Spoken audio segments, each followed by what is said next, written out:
I do not do well with horror, so when I played Gestalt the Fifth Day, it was a struggle. I'm so scared. I don't want to look at my screen. No, no, no.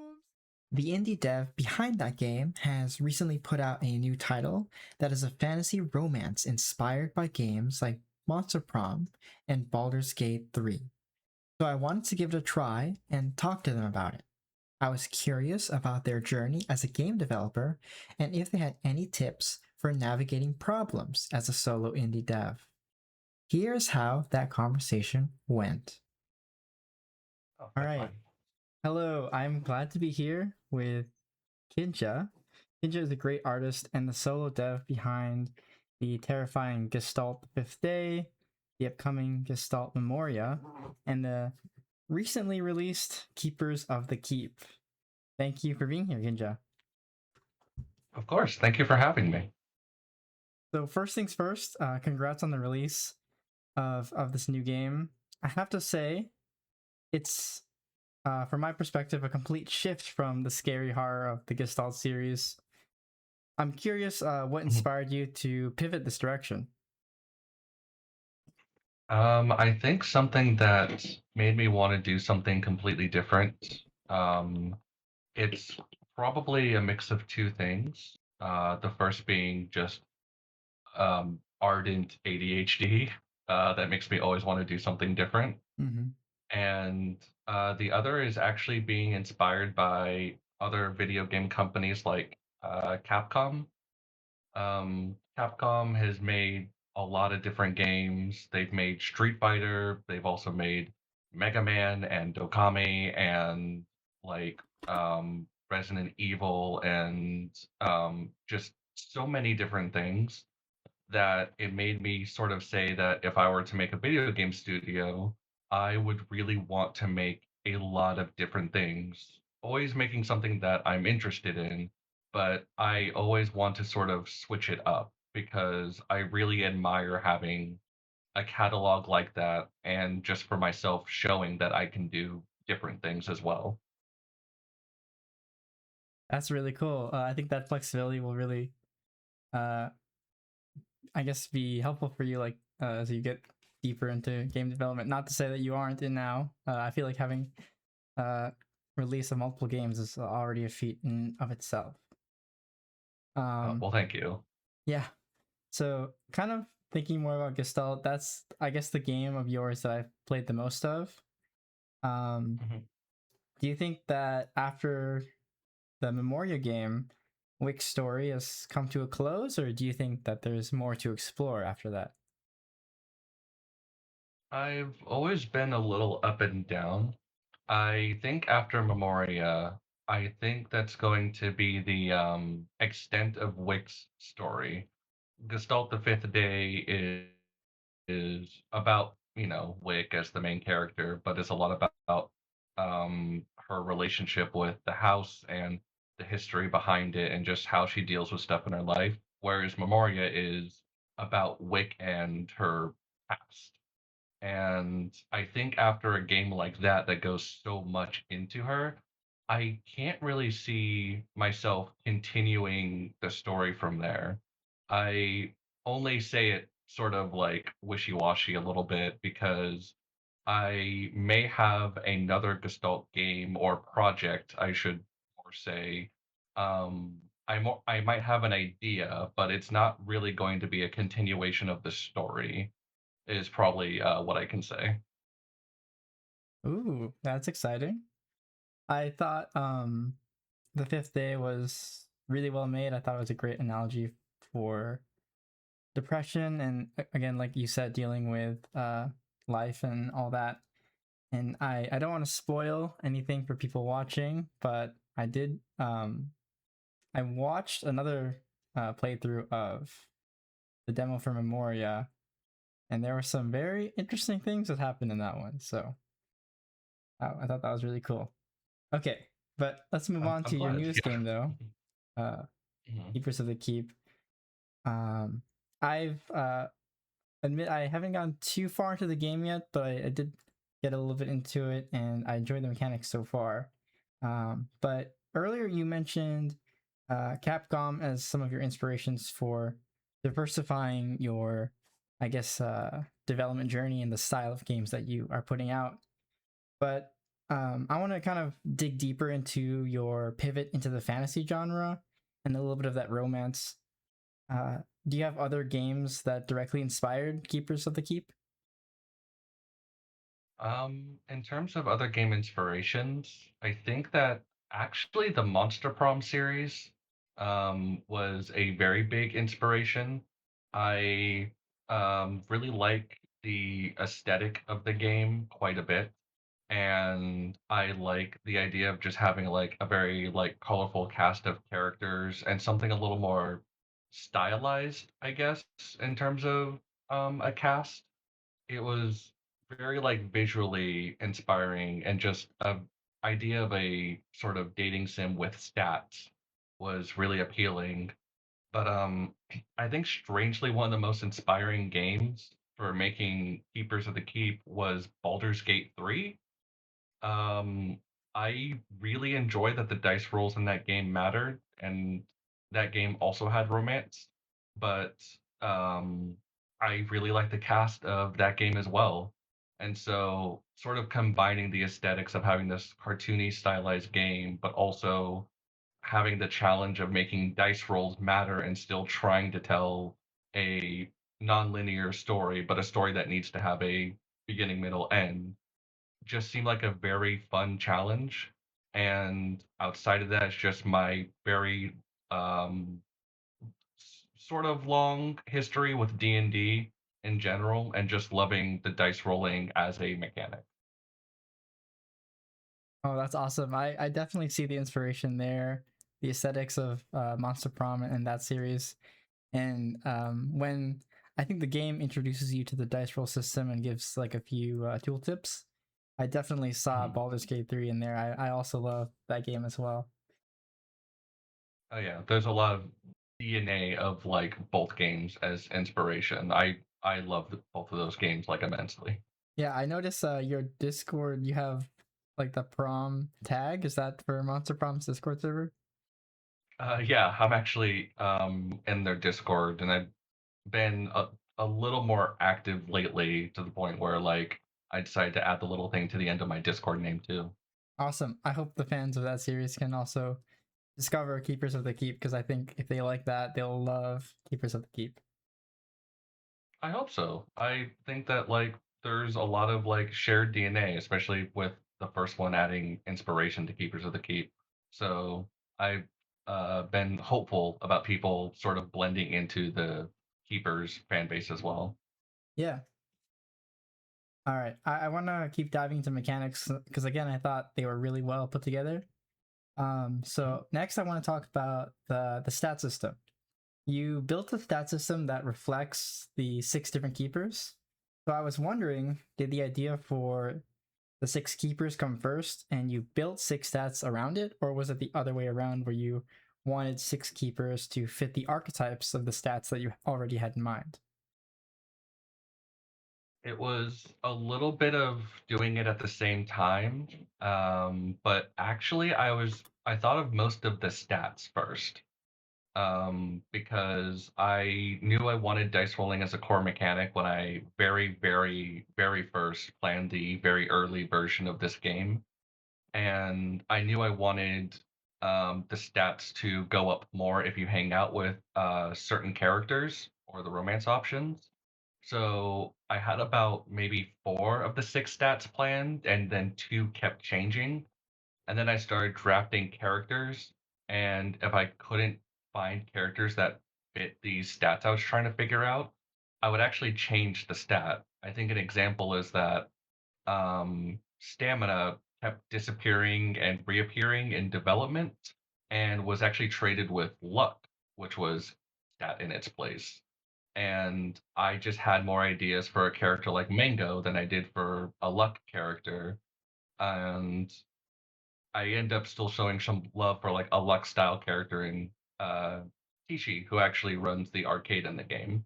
So Oh, stats and characters kind of like started becoming co-developed as the ideas got more defined, I guess. That's really cool that they're developed at the same time and they inspired characters who I guess were not keepers, but still like prominent NPCs in the game. So that's really cool. Hmm. I think that system again is integrated pretty well from what I've played so far. I'm interested if you yourself have a favorite keeper. Um, I think a lot of people who make characters like this say that they shouldn't have favorites. And the problem is that I don't know if it's just because I'm a small studio, but I definitely have favorites, even of my own.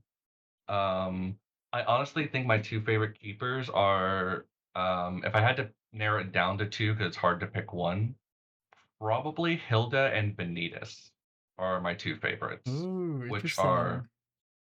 very, very different characters than each Yeah. other. Wow. That's really cool. I think I love Hilda's design, but I think if I had to pick a favorite, it would probably be Valentine. I really like Valentine. I mean, I like all six of them, which makes it easier to write them when I like them. But I've heard a lot from people that I try to ask like which one's their favorite. Valentine's name does come up quite a bit, and I'm hoping that you and other people that like her like what I will do with her story. I'll definitely follow it to the end and see what happens. Nice. So the next mechanic I want to talk about is the game's phases. You designed where there's a work phase, a free time phase, and a quest phase. So time progression to me seems like an idea you expanded on from when you worked on the fifth day. Were the three phases something you planned from the beginning to implement in Keepers of the Keep? The three phases were something that kind of came up when I started to develop this version of the game.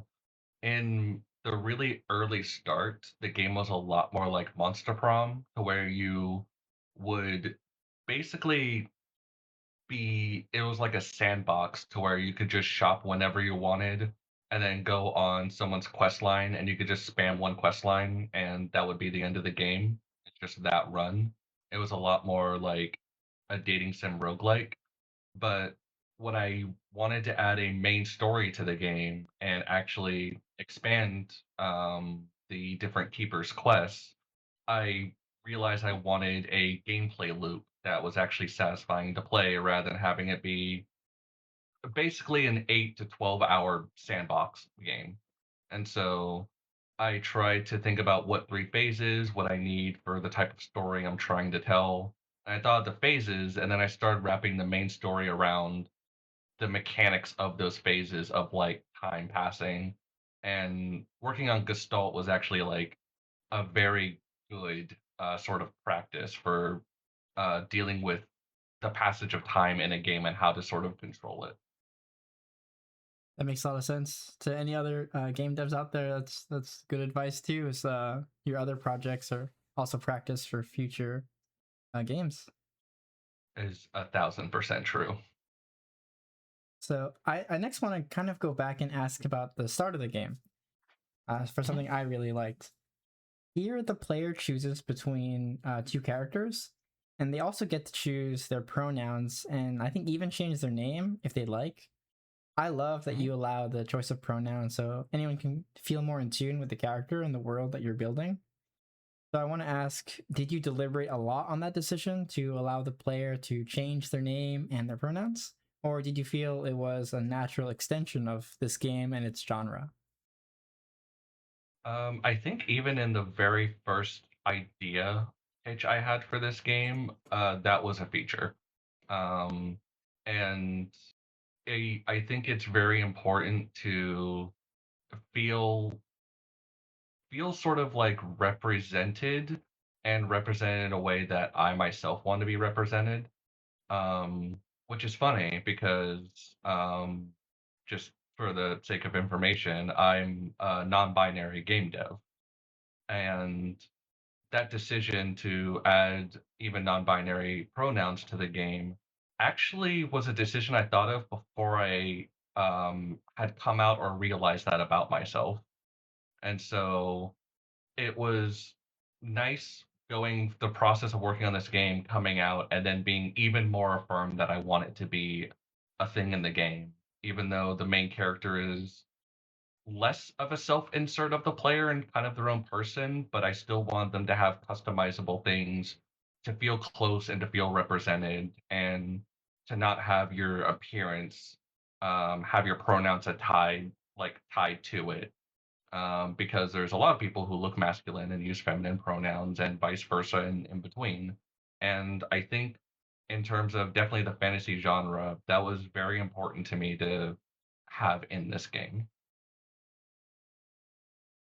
That's really great. I love how you talked about code developing mechanics, but you also, I guess, learn as yourself as a person while you develop the game. So that's pretty beautiful, honestly.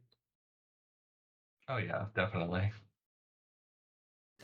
So going off of that, being able to pick your gender presentation in games also, sorry, being able to pick your gender presentation in games also impacts the attraction of the keepers.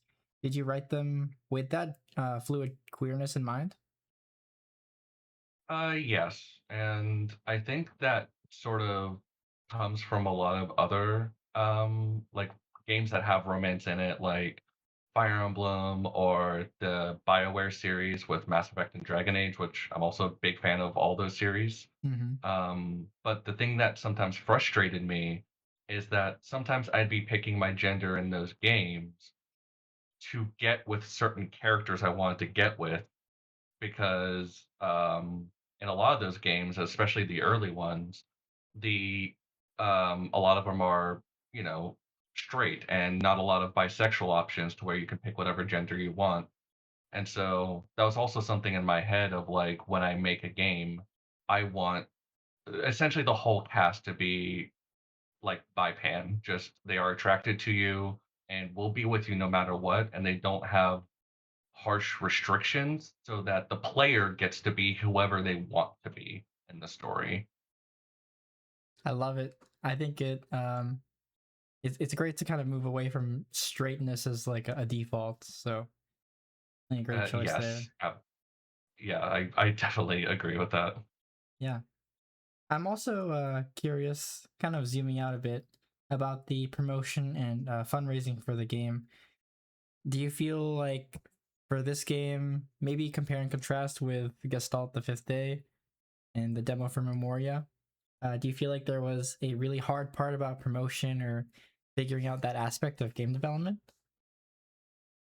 Yes, absolutely. I think that the thing I am best with making games as a solo dev is I'm very good at the creative part with art and writing, and I'm very good at managing my own schedule. Hmm. And the part I'm worst about is marketing. I am horrible at marketing myself and my projects.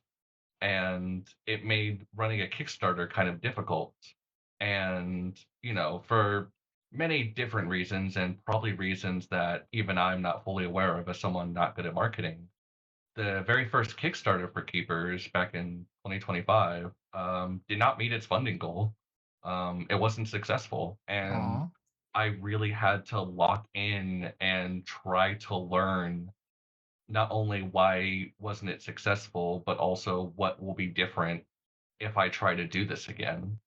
And it made me go full tilt into the Kickstarter when it was running.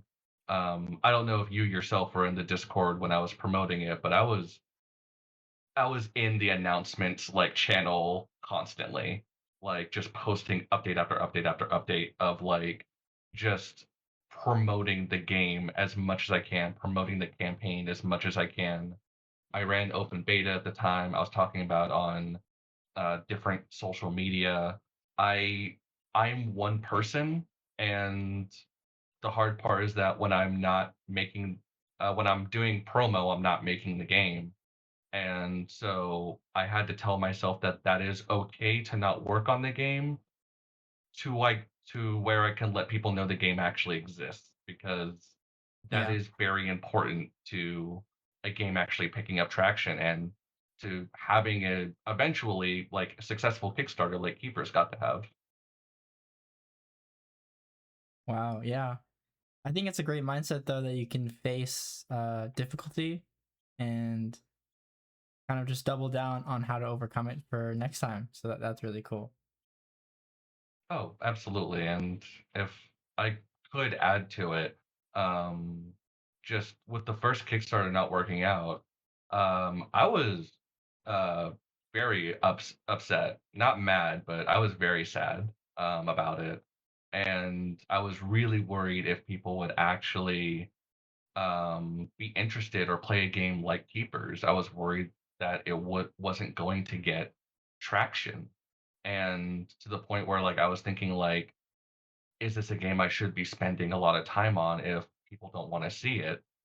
And I kind of had to push that all back once I decided I want to make this game. Um, Even if I'm the only one that plays it, but also I'm releasing a game for other people to play. So just how will I make people see it?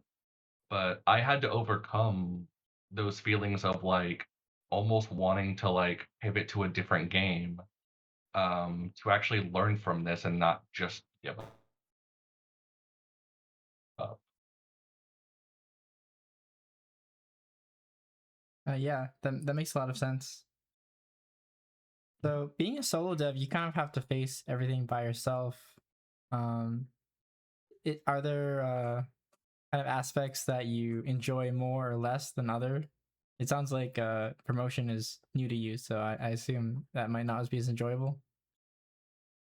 Yeah, I think like the marketing promo is very hard for me because I have again, a hard time selling myself or selling something that ultimately is a product because it feels kind of it's hard not to feel like a little gross thinking of it that way Yeah, because I feel like I'm making art, I'm making a game, I'm making an experience that I want other people to experience. But it is also a product you can buy on Steam, and I that is the reality of it. And it can still be art and be a product. And so a lot of it is working through that to get to marketing. And in terms of anything else, I think that like I'm good at the creative part, but writing can be a little taxing sometimes if I'm doing it a lot. So with the amount of writing that is in Keepers, like it can burn me out sometimes, and I have to sort of work around those periods. yeah, I feel it. I've been following you on Blue Sky. I kind of assumed you were an artist first, and then you got into game dev afterwards. Is that true? Can you kind of talk about how like you got into game dev in the first place?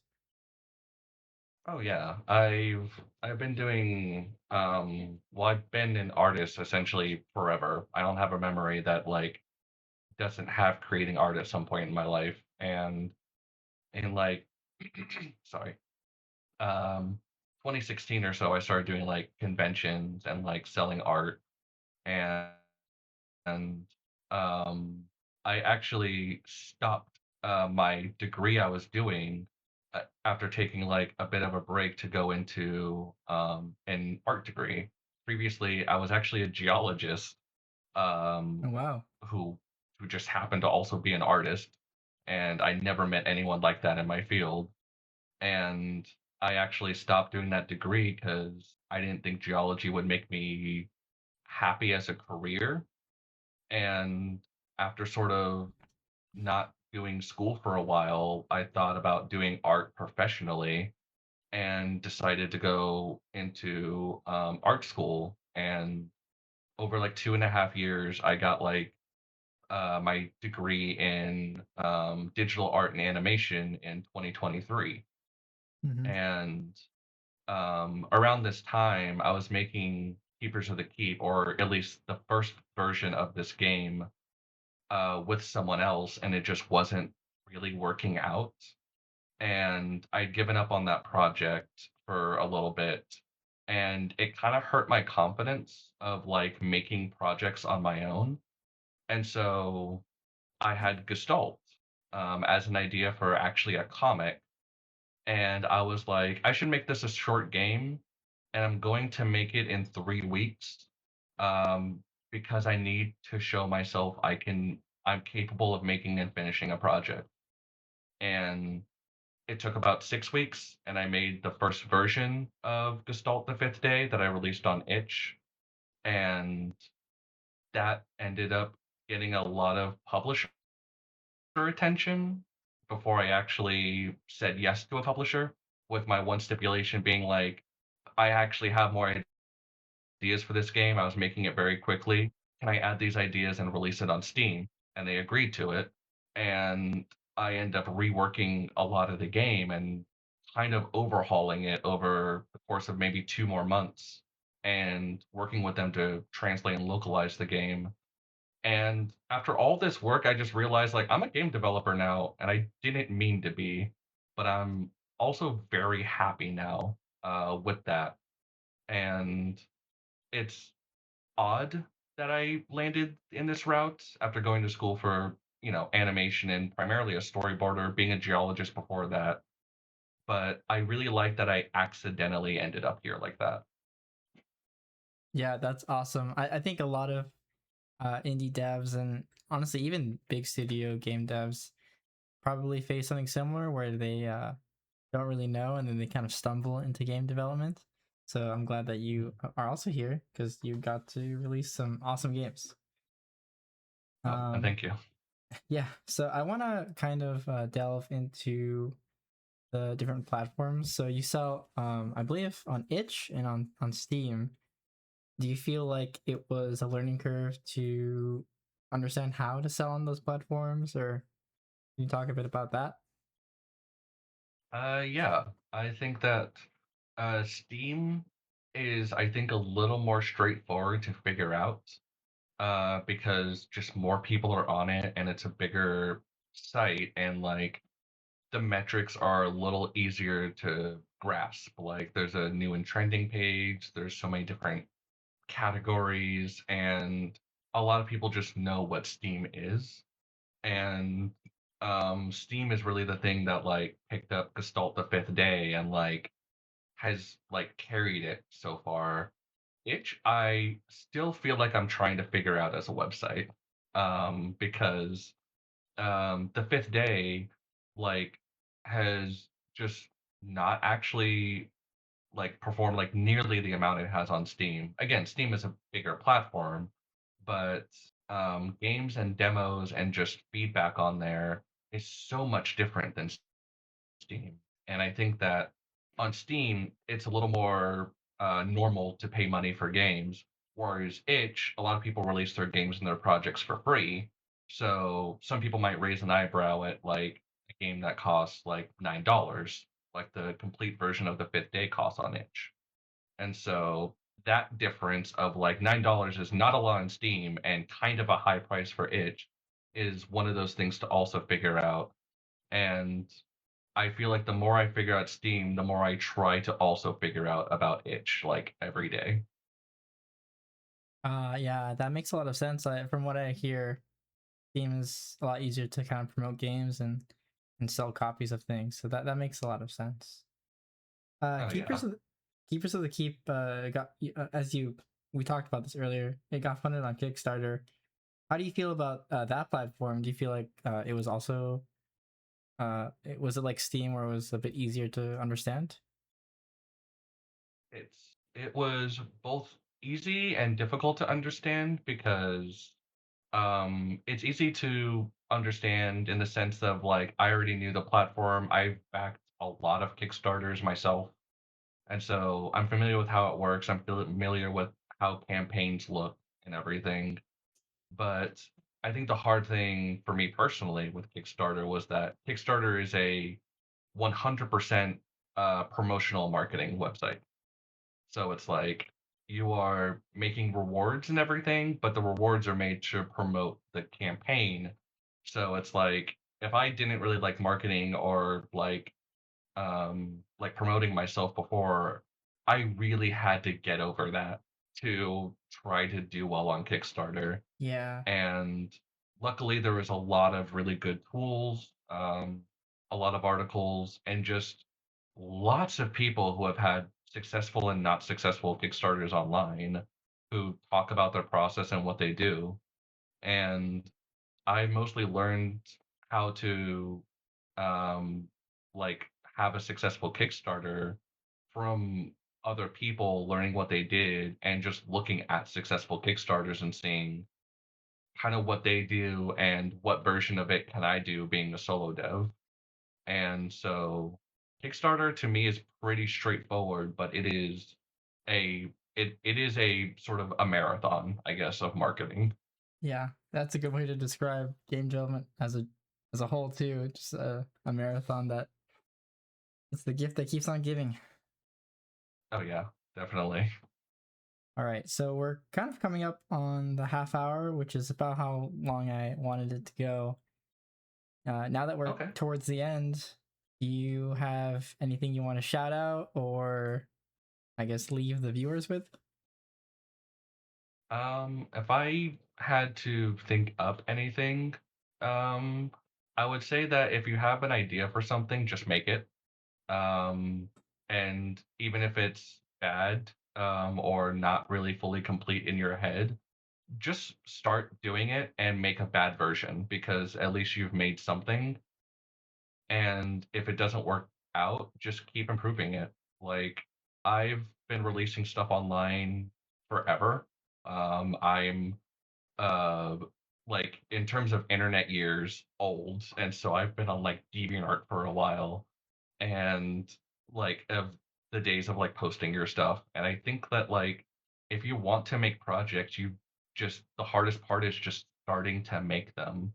So it's like make your games, make your webcomic, post that art online, and do not care about the quality. Just if you have a desire for people to see something, they will not see it if it stays on your computer. So just release it and show people what you have. Awesome. Yeah, the art is all about the shared human experience. So that's great. Mhm. All right. Thank you again, Kinja, for sharing your story, more info about Keepers of the Keep, and a lot of really great nuggets of information for anyone about game dev as a whole. Oh I'm yeah, and thank gonna, you for like having me on this. This has been really fun. yeah. All right. Thank you again. Gonna end the recording.